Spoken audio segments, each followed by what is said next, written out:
पण जो देवाला नैवेद्य दाखवतो त्या नैवेद्याचे महत्त्व आणि तो कसा दाखवायचा या तर पाहूया।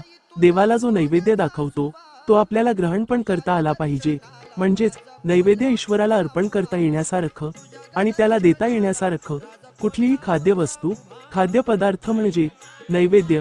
तंत्रसार या ग्रंथात पुढे दिल्याप्रमाणे नैवेद्य हा 5 प्रकारचा असावा किंवा असू शकतो।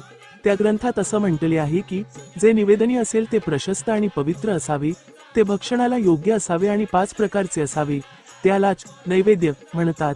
त्यातील भक्ष्य म्हणजे गिळता येण्यासारखे, भोज्य म्हणजे चावून खाता येईल असे, लेह्य म्हणजे चाटता येईल असे, पेय म्हणजे पिता येईल असे आणि चुष्य म्हणजे चोखता येईल असे, ते 5 प्रकार आहेत। असा हा पंचविधी नैवेद्य देवाची पूजा करून त्याला समर्पण करावा। माहिती आवडल्यास चॅनलला सबस्क्राईब करा। धन्यवाद।